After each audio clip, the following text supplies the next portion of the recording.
Good afternoon, KW agents. 1 second, I want to make sure. All right, this is not working. Testing 1 2, testing 1 2.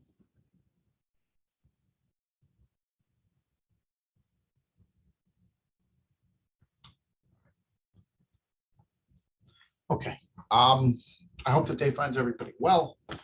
We are going to go over the basics of opportunities, getting the paperwork started and stuff like that. Now, this isn't going to be compliance.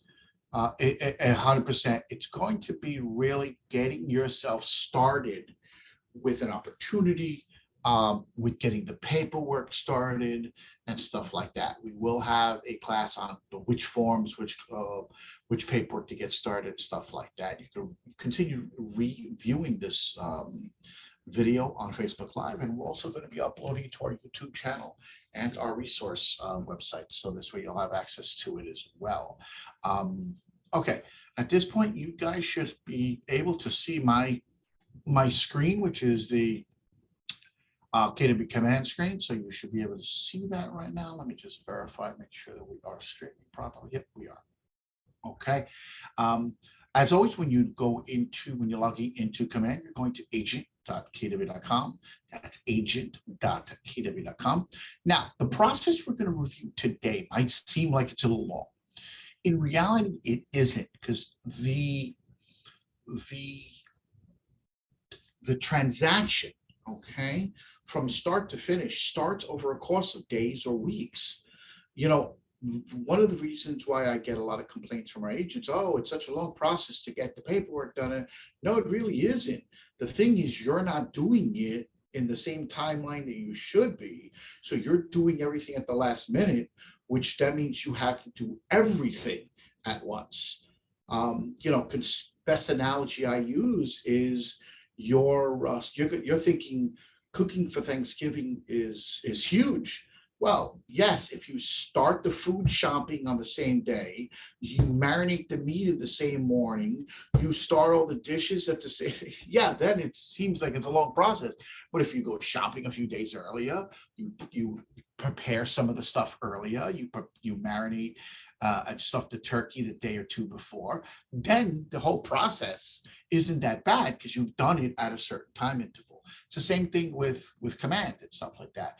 You're cooking up your business and you're doing it in a certain timeline. So the two applications when you log into command, the two applications we're going to be utilizing is contacts and opportunities. Okay, those are the two that we're going to be going in today. So it all starts with a contact, a lead, a name, a number, a person. That's where it all starts from. All right, and this is the way you have to think about it. You get a lead or a contact. That lead or a contact, the first thing you're going to ask yourself is, what type of opportunity do I have with that person? Let's put aside leases, okay? Do I have a buying opportunity or a selling opportunity? Can I help them buy a house? Can I help them sell a house? Those are the two basic opportunities here. Yes, there's investments. Yes, there's leases on landlord, tenant. Let's put all those aside. Those are all basics as well, but it's either buying or selling, no matter what. Those are specialties, so to speak. So right now, what we're going to do, it all starts with the person. So the first thing you're going to do is you're going to add a person to your contacts. You're going to put in their full name. Okay, you're going to put in their email address.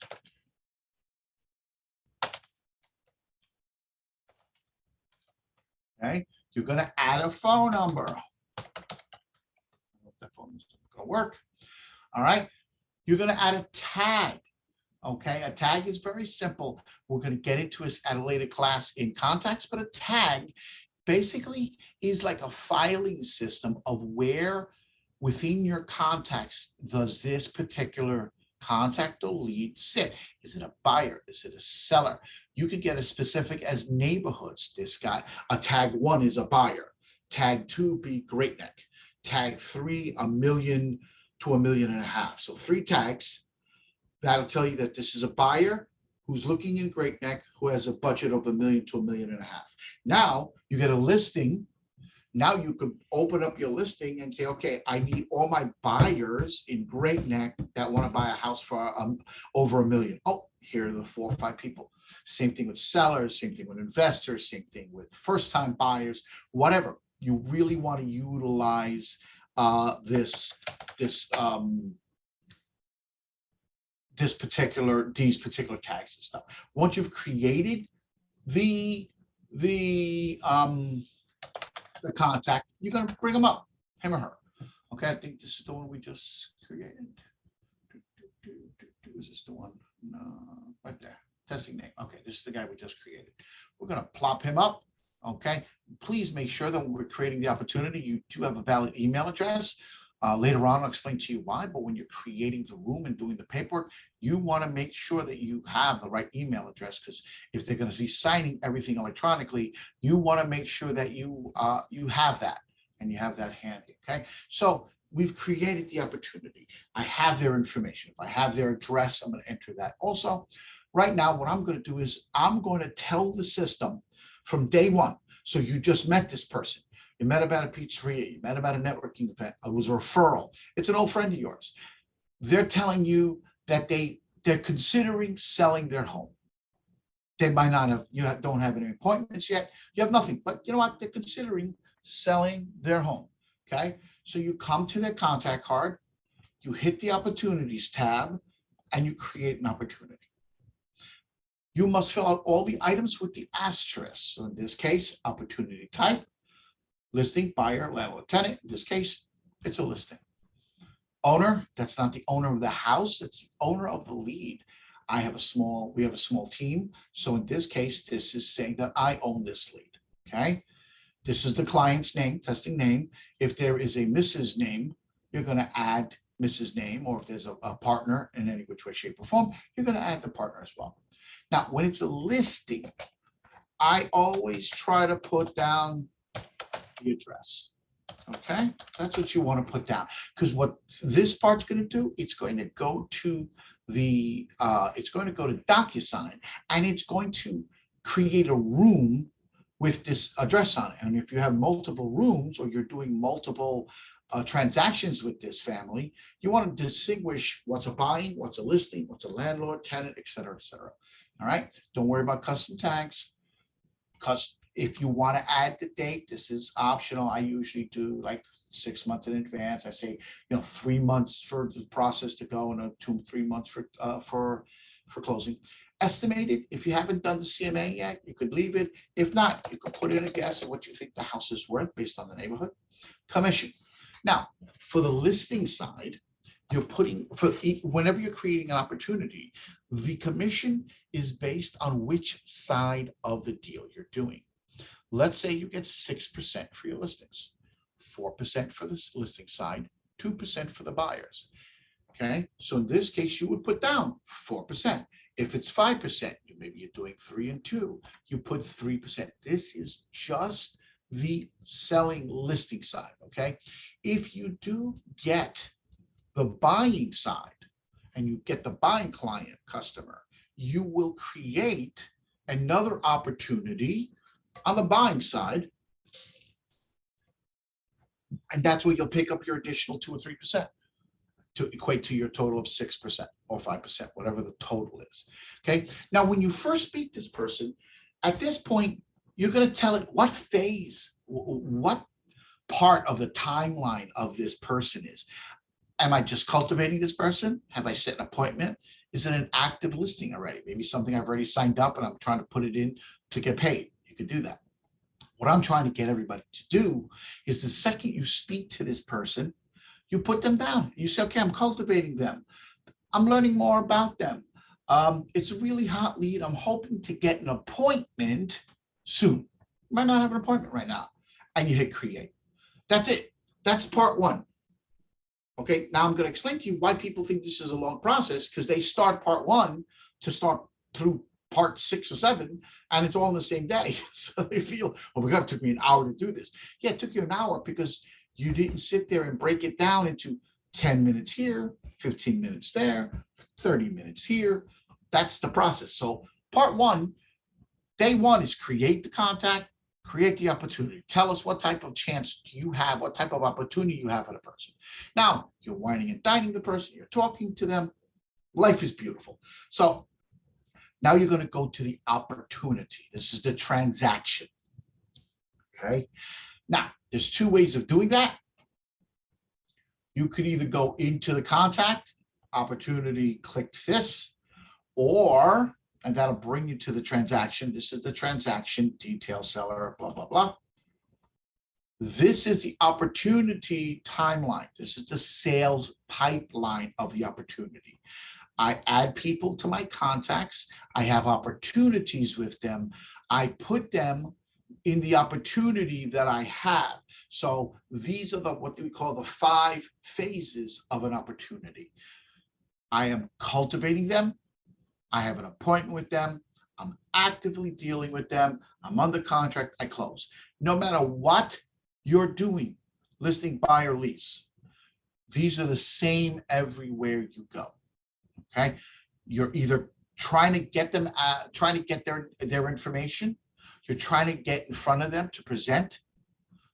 You finally do get a signed agreement, and you're able to either sell their home or show them a home. You finally get an offer accepted, whether it's an offer coming into you as a listing agent or an offer going out on behalf of your buyers, and then obviously close. Very simple. Your customer or client will end up in one of these 5 buckets. Now, the stages within each of these is different. We're going to go over that in another class because that could get a little complicated, because there's a lot more to opportunities than meets the eye. I just want to be able to get you guys going. So right now, in the cultivate bucket, I have a few people. All right. If we go under cultivate hot, I don't know where Mr. Man went to, but we're going to go all opportunities. I have way too many testing. Here's testing name right there. Okay, so this is testing name. We could go right into it in the same thing. I prefer going to the name of the person, hitting opportunities, and going into it from there. Just to me, it makes more sense. It's just logical. But I just want to show you that if you in the opportunities, it shows you all of what's going on with all your activity. And the cool thing is, if you're keeping up to date with this, meaning you have cultivate, you have appointments, you got some active listings, this is going to tell you your potential income and your probable income. Probable is based on where it is in the sales pipeline. Obviously, if you have a lot of things to cultivate, the probability of them becoming a commission or a deal is less likely. But if you're in the active stage, or even better, the under contract stage, the probability is huge. Okay. Now, everything has a potential. You can plop a million things here. That all is potential. It should just work in the lead and work in the details. Okay. So right now we're going to go in. We're going to plop into that opportunity, and here's the person. The first tab is your details tab. Okay. Now, this is just for this transaction. You still have the contact information here. This will always be in your contacts. This will always be in your database. This opportunity could be archived, could disappear. Once the opportunity with that person disappears, it disappears. You help sell their house, great, you're done with them, unless they want to buy a house. Or if you help them buy a house, and the next time you see them is maybe in 7 years when they want to sell the house again. Okay, or whenever they do want to sell it. So first thing you want to do is you want to maintain the details of this opportunity. You're going to notice a little pencil next to certain boxes. That pencil will help you edit the information in this box. So let's say I set this up and it takes me a week or two to finally get an appointment with this person. So after I wine and dine them, I have an appointment scheduled finally for, what is today? Today's the 14th. I have an appointment tomorrow on the 15th with them, okay? I scheduled it on the 14th. I got the appointment on for the 15th. You do want to maintain these dates wherever possible. The system will start to maintain your ratios. It's going to turn around and say, hey, Augie, you do a great job of setting the appointments, but your appointments cancel on you a lot. Okay, so now I have to work on setting my appointments. Hey, York, you set a lot of appointments, you show up to them, but you don't win them, meaning for every 10 listing appointments you sit on, you get 2 or 3 or 4. So you had a 30 or 40% close rate when it comes down to the listings. All right, let's start working on your presentation, so on and so forth. That's why this is sort of important for you to do that. All right, so now we've won the appointment, you update, life is beautiful. Now you've gone and we're prepping now for the appointment. That's a wonderful thing. Okay, so you want to maintain this information as much as possible. The property, if it's a listing, you could enter the address of the property. And now I'm just going to enter my address now in East Northport. So we're going to do 14 Corral Lane, blah, blah, blah, blah. Okay, so now you hit save. Now the system knows the address. This is important because I'm all prepping and helping for when I have to do the documents. The more information I have in here, the more when I go into the documents are going to be filled out. Now, this class, I'm not going to cover the document portion of it. That's a DocuSign class. We're going to get into it today. I'm just going to go over the opportunity and how to go from step to step to step and get paid. Okay. So we have all the information. I go to the appointment tomorrow. I'm setting up for the appointment, but I want to set the paperwork up. You speak to the lead, you put the lead in, 3 to 5 minutes for you to do that process. You spend a week trying to get a hold of them. They finally, excuse me, they finally turn around and they say, okay, I'll meet with you tomorrow. Now what you want to do is you want to set up the paperwork. You want to get all the documents, whether you send it to them electronically or you present it to them physically in front of them. That's entirely up to you. That process, don't worry about right now.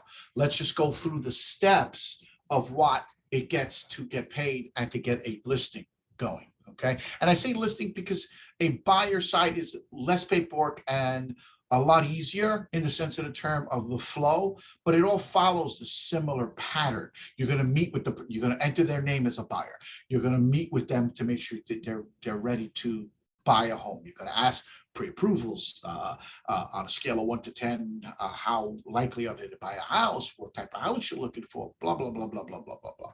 Okay. You're going to go through all that stuff. So basically it's the same thing. It's just on a buying end. So now I have the information. I added as much information as I could in here. Now I'm going to the documents.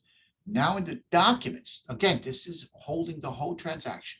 In the documents tab, I'm going to tell it what type of checklist do I need, meaning what type of transaction is this? I told them it's a listing transaction, but as you know, as agents, you have a residential, you have a commercial, you have co-op condo, you have land. Each one of these particular transactions have different paperwork involved. So in this case, we're going to just take residential. Now, once you've set this up, this in sense is a checklist of what are the required documents I need to ensure to fill out and have my clients fill out for me to process the transaction. Now, it took us 3 minutes to 4 minutes to enter this information. That was step 1. So now we're up to the document stage of this. And now you have to sit here and go, okay, I need all these documents. Now, before we start on the why do I need this document? Why do I need that document? That's going to be in a later class. I have a forms class, will probably be next week, and I'll go over the requirements of forms.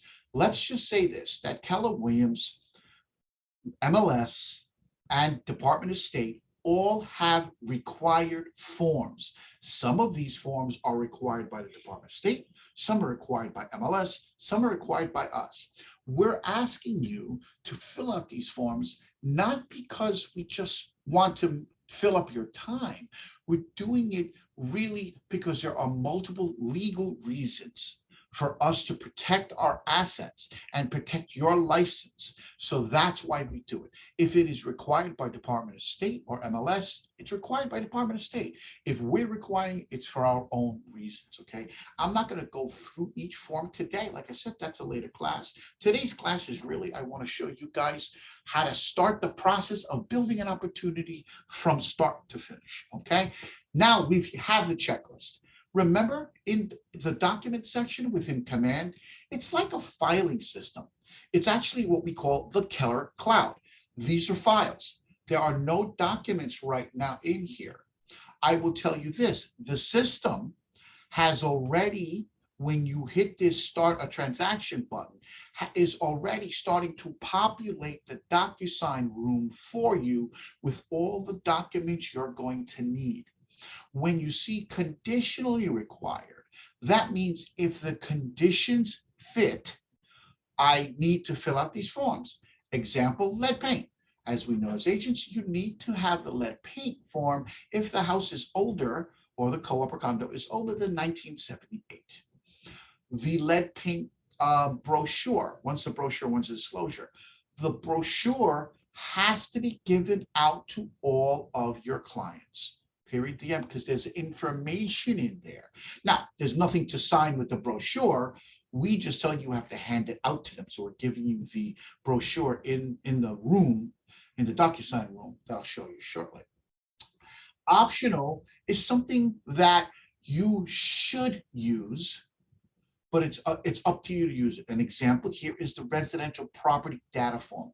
That's that long form that you fill out when you're gathering all the information about the listing, the co-op, condo, apartment.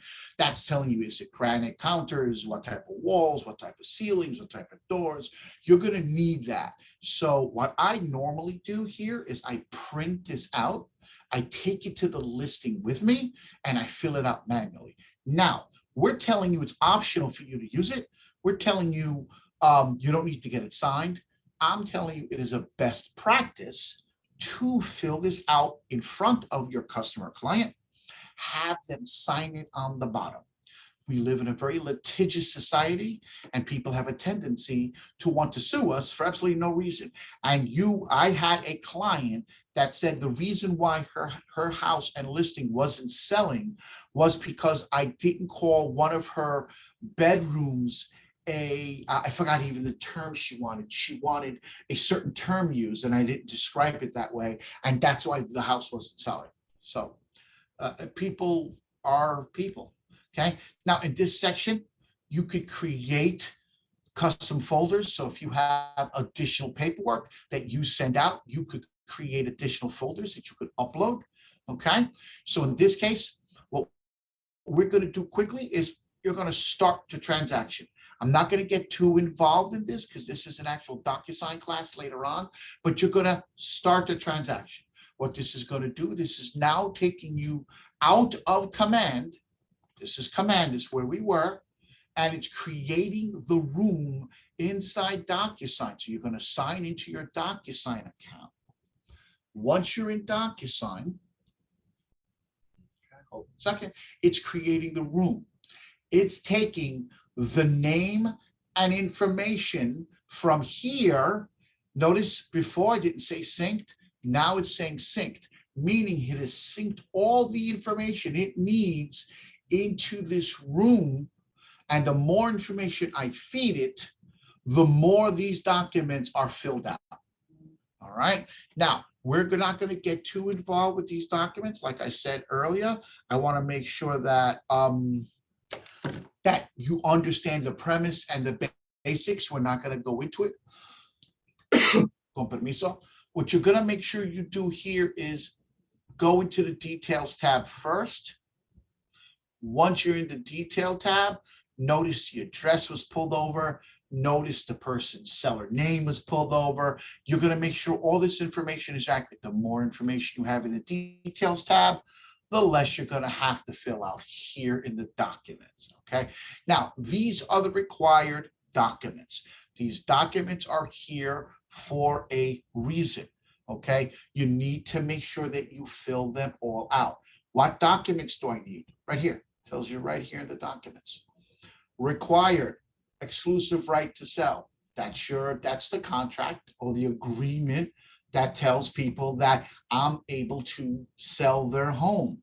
Coming soon is not required. Notice coming soon is not in a required list, is not even an option, because few people, it's if you want to use it, but you can use this and you can upload it as an optional form within contacts. All right. This is the agency, the seller's agency disclosure. This is the Department of State form. The exclusive right to sell is an MLS form. Fair housing form, that is a Department of State form.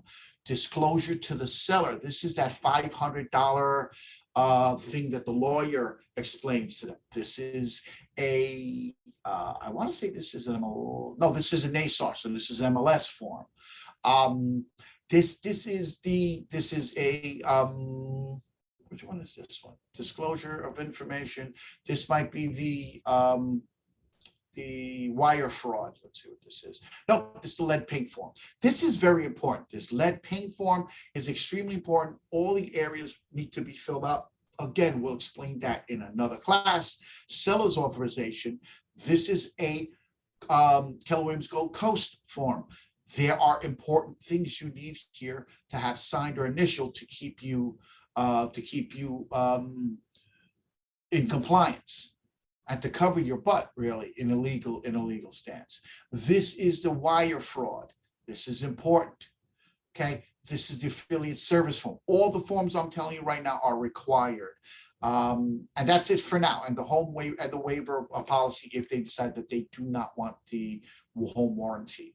All right, closing bill, you send that out later on when you're about to close, about a week or two. As soon as you get the closing date, you can send this out to them, and the deal sheet should be sent out right when you get your offer, and you want to send this deal sheet out to both parties, both attorneys, because that guarantees you. So we're going to cover this on another class of how to fill this out, how to send it out, all that fun stuff. That's going to get done at a secondary on a secondary class. I don't want to get bogged down because this could be a huge functionality.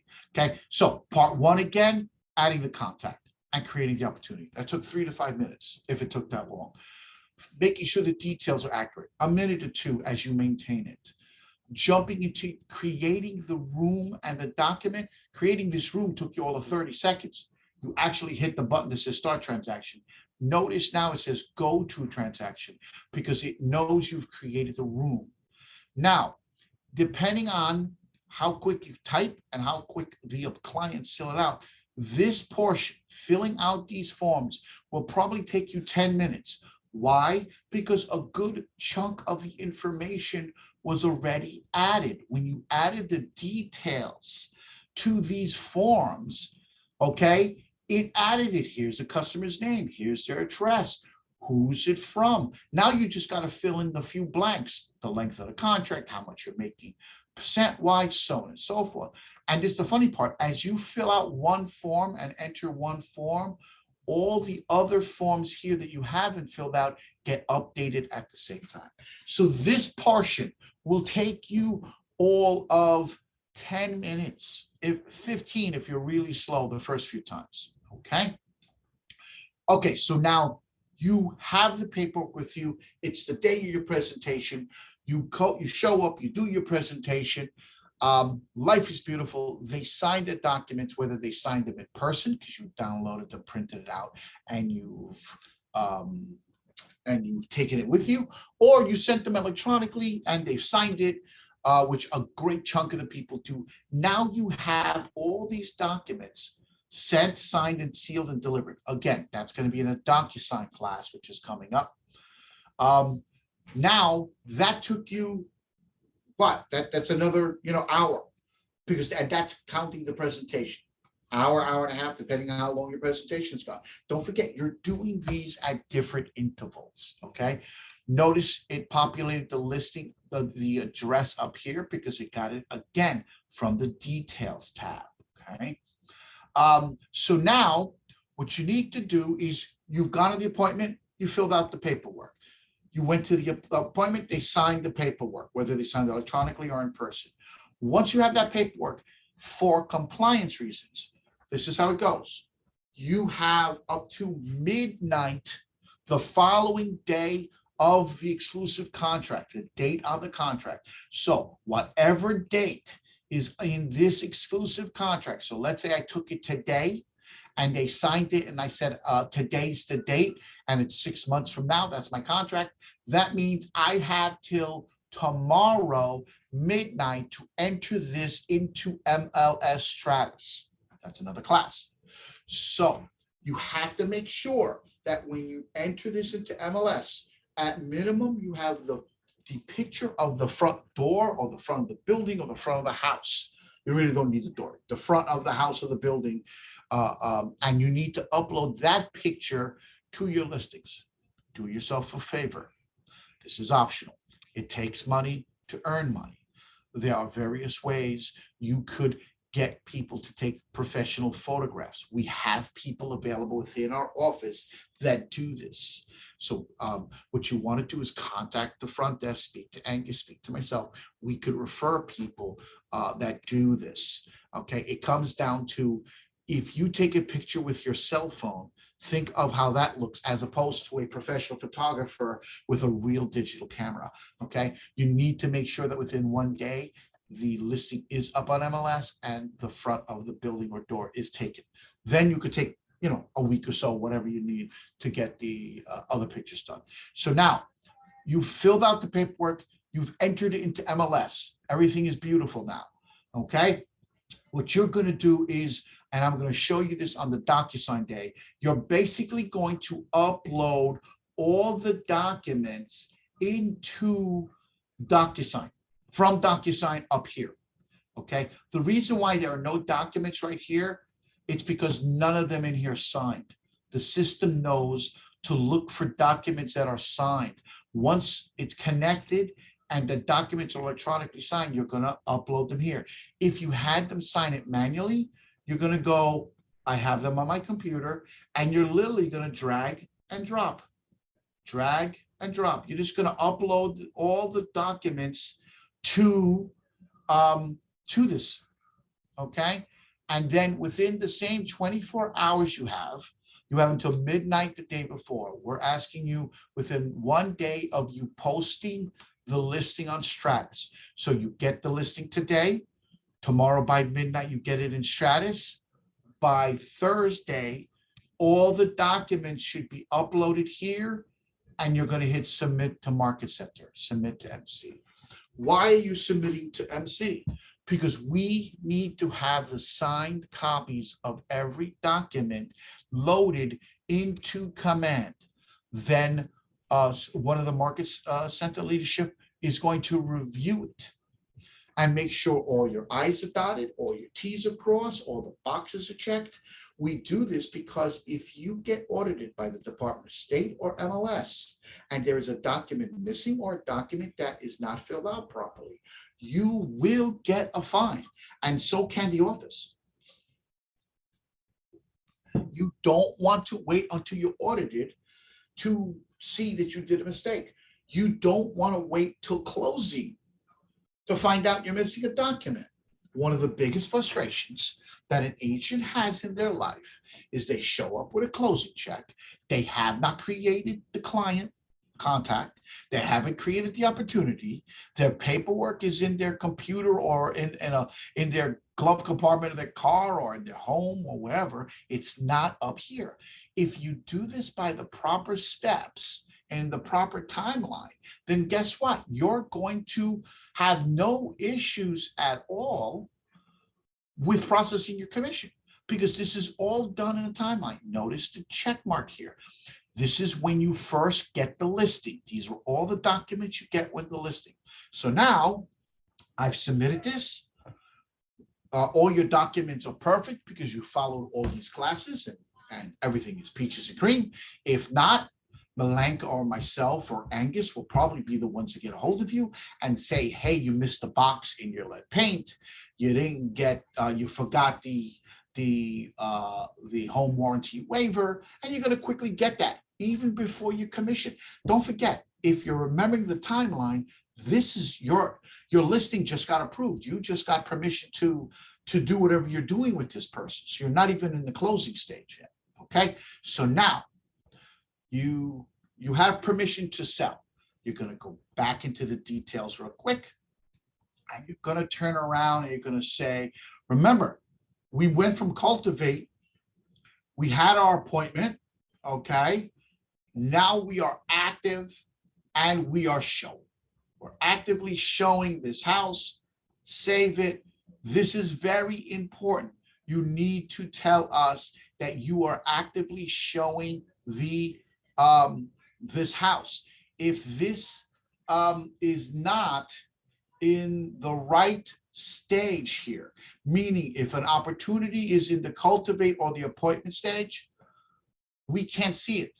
If we can't see it, we can't approve it for the paperwork, or we can't approve your commissions. So you have to be in the active or under contract, anything from active forward, you have to be. So what we could do is process it and review it, okay? So that's very important. So we've entered the information, we got the documents uploaded, life is beautiful. Again, DocuSign class coming up. We're going to be able to see how you fill out the paperwork and how to upload it. That's part 2 to this, okay? So right now, I have showings, I have open houses, life is beautiful. I had, because I priced it perfectly, I had 2 or 3 offers from various buyers. Oh, awesome sauce. Very simple. Details tab, the details of the transaction. Don't worry about the seller profile right now. Documents, self-explanatory. These are the documents that are involved with this, whether they're my personal documents that I want to maintain, maybe there's conversations, maybe there's whatever. I keep everything for this transaction here in the documents. Now I had an open house or 2, and I have some offers. Okay. Now we come. Now don't forget, this is happening in different days. Again, if you decide to bring in your commission check and we say, did you create the opportunity? And no, you haven't. This will take longer because you're spending 1 full day doing it all, as opposed to 10 minutes here, 15 minutes there, 20 minutes there. Does that make sense? All right. So we're going to add an offer. You're going to name this whatever name you want. You could you could call it the name of the buyer. Create the offer. Now there's 4 steps to this. Very simple. Initial offer, whatever name one. Okay, when was the offer date? Okay, I got the offer, let's say on the 25th. Okay, when's the close date? Don't forget, inside the offer, they tell you when they want to close. They want to close quick. They want to close by January 3rd, within a month, give or take. Okay, now we hit parties. Who is the buyer? So you're going to put Mr. Buyer's name here. Get that off of the offer sheet from the agent. You're the one selling, so this is your seller's name. Don't worry about this information. This stays internally. Obviously, you will never give the phone number or email address of your seller to any outside agent. I can tell you this, the buyer, odds are you're not going to get an email or phone number of the buyer. Just not going to happen. I can tell you I'm giving offers. I'm not giving you my buyer's name or email address. That's not going to happen. Are they pre-approved and pre-qualified? Obviously, you want as many people pre-approved. If you're accepting a pre-qual, that's hopefully between you and your client, okay? Who is the agent's name? So a buyer's agent's name. Now, obviously, you're going to fill this in with the buyer agent, okay? Don't have to worry about the email. If you want to keep this for your own records, that's great. Now, terms. What are the terms? They're putting 20% down. They're doing 10% on the financing, whatever. So I'm just going to say they're doing 80,000. He's financing 400. So out of the 500,000 that I wanted, I'm getting 480 from this guy. Earnest money, don't worry about option fees and all this stuff. This is for seller options and other things. This is a more advanced class. Don't worry about that. Right now, it's just what is the cash deal? Is it they're putting 3% down? Is it they're putting 5% down? Are they putting 20% down? This is the important part. Now, you hit agent now. This is important when you're putting an opportunity through as a listing agent.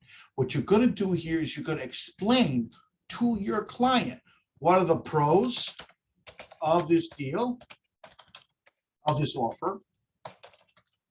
What are the cons? And what's your overall summary? Now, be very careful. Obviously, you want to make sure you're not putting anything derogatory at all in this. Cons, well, they look like they're poor and they really can't afford it. You don't want to do anything of that nature. Well, it's a highly purple neighborhood and these people are yellow or green or blue. We don't want any Smurfs in our neighborhood. Obviously, never, ever is that tolerated. Okay. Now, I'm only saying this because I'm trying to use ridiculous things. What you want to put here is just facts. Here, pros, willing to close in 30 days, 20% down.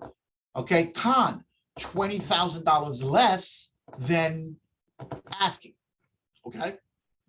Summary, whatever you want the summary to do.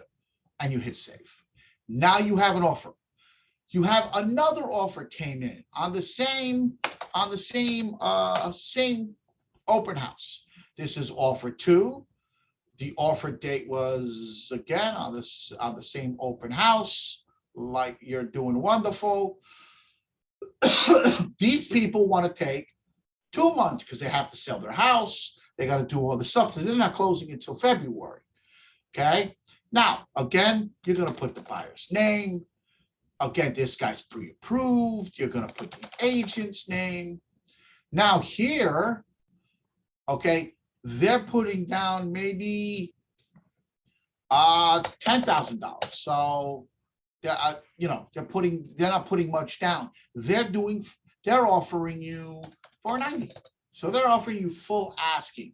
Okay, but they're only asking for $10,000 down, so they're not putting a huge percentage down. Okay, I don't even think that's legal. What is that? 2%, something like that.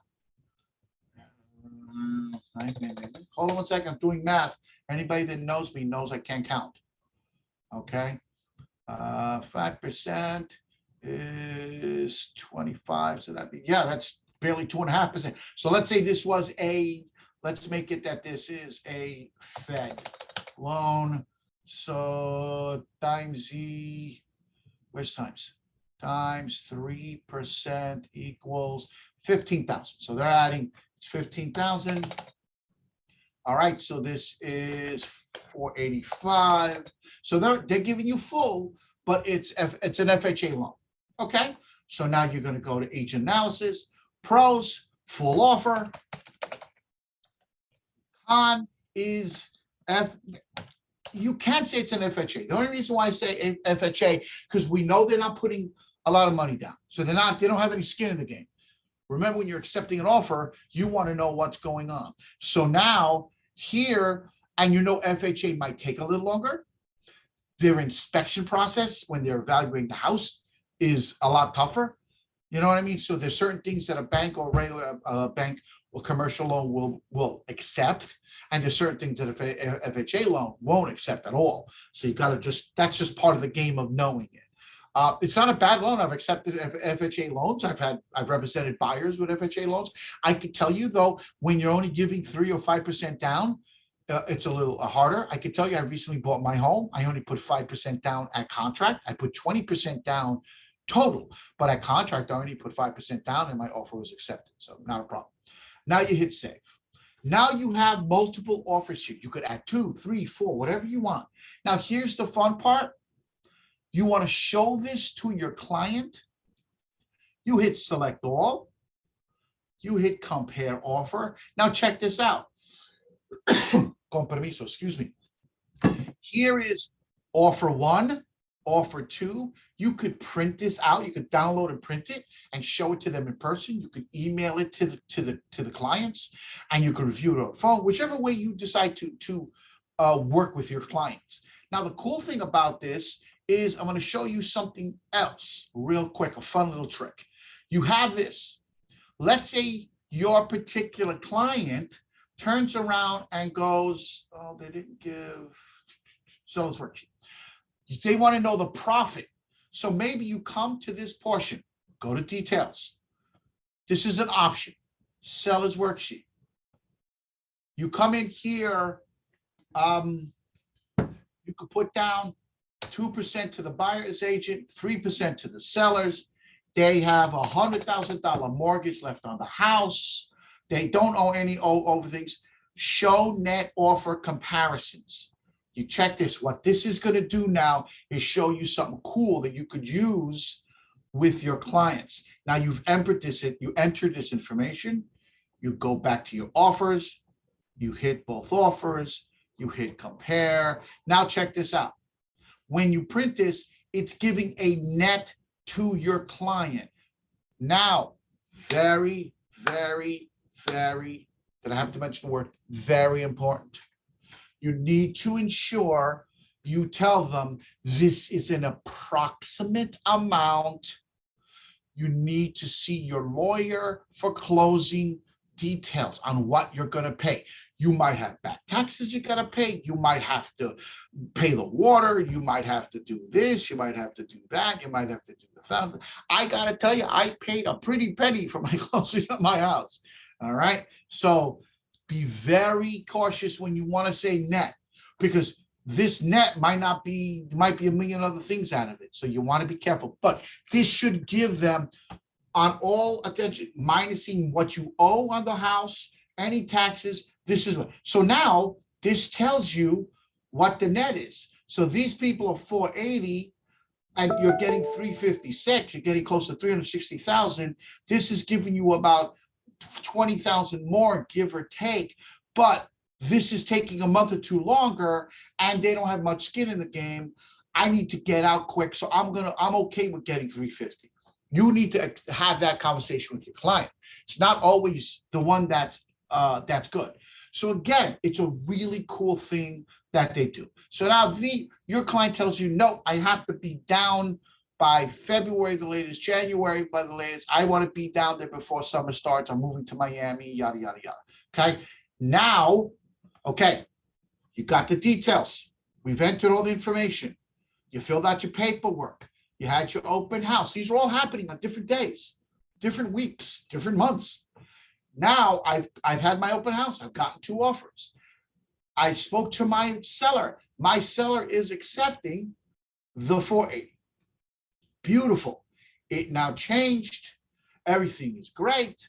I could go in and manage my commission. Oh, my listing person changed their mind, changed the response. Yes, I'm going to change it. No, I want to take the FHA loan. I have to take a delay. Okay, accept the FHA loan. No, never mind. I want to accept the 480 again. Okay, you go back and forth as many times as you want. Okay, you're done now. So now you have the offer that you want. What you're going to do is you're going to go in and manage your commission. Okay, you're going to come in here. You're going to hit edit details. You're going to make sure you have the contract date, okay, put in here. When's the closing date?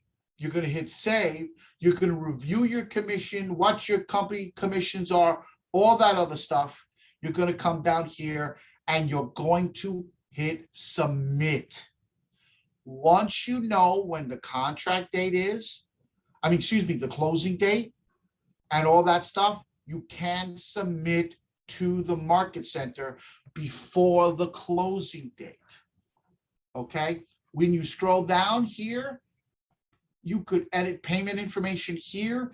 If you have to add another agent, if there's other things, like, for example, you're going to be paying a bonus out to an agent, a concession, a deduction, inside referral, outside referral, whatever. You could do it all from here. Okay, and we could go into another class and stuff like that. This also tells you how far you are from capping. All right, all my deals go through my partner Christine, so that's why I have no sales on mine. She has all those details under her, and that's because of how our team structure is set. So again, you're going to hit the submit button. I am not going to hit submit because I don't want to mess with Milanka's processing, or she's going to get a bogus thing. But when you hit submit on the managed commission, this is going to, now the only other way to edit this is by requesting to Milanka saying, hey, can you re-release this? I forgot to add a co-broker. I forgot to add a payment back to the client, whatever the details are. So you could go in and do that. Okay. Now, how long did it take to put in the offers? 10 minutes if you type really slow. Another 5 or 10 minutes to review it. And now you've entered it and submitted it. That filling out the commission took all of 30 seconds to a minute. Okay. So yes, the process, if you wait to the last millisecond, will take you about an hour, 40 minutes. If you're taking it from creating the contact, creating the opportunity, creating the documents, filling out the documents, sending the documents out to your customer, having them return it, coming back, uploading the documents to command, going into the offer, putting in the offer, managing commission. Yeah, that's going to take a little while. But if you do it in the time that it happens real time, it's 5 minutes here, 10 minutes there. It's and those of you, oh, I hate DocuSign. Oh my God, DocuSign. Okay. DocuSign is pretty much the same poop as Duckloop. And by the way, boys and girls, it's the same process. The process hasn't changed. You always had to understand what type of opportunity you had with the person. Now you're just taking 30 seconds and creating it to keep track of it. You've always had paperwork to fill out. You've either mailed it to the person via .loop, or you've mailed it, or you handed it in person. You've always had to hand this in paperwork. Always. It's never have you not been needed to hand paperwork. The difference is you would hand in the paperwork partially signed, never filled out, or half not done at the time when you're handing in the check. And either Malanka, Angus, Annie, or whomever had to sit there and fill out the documents at that time, or tell you, hand it right back to you, says you want to get paid, you got to fill out the paperwork. So nothing's ever changed. Then you have to go in and fill out the green sheet. I don't know if those of you remember what green sheets look like. Ugh. If you ask me, that was extremely confusing. Here, you're plopping in the offer and you're managing commission. I personally think this is so much simpler. It's not funny. And this is also keeping you up to date of how close you are to capping, which I personally think is kind of cool. Okay, guys, I do appreciate everybody taking the opportunity today. We will be posting this class on our YouTube channel. It is now on Facebook Live. If you do have any questions on Facebook Live, please feel free to post your questions in the comments or email me at A-as-in-apple, D-as-D-I-A-Z @kw.com. I am also available for any type of classes that you guys might, any one-on-ones that you might need. If you get stuck on something, don't forget you can replay this video 1,000,002 times. Bring the popcorn. And that's it, guys. All right. As always, leadership is in the house. We wish everybody a wonderful day. And as always, all the best to your success. Have a good day, boys and girls. Bye.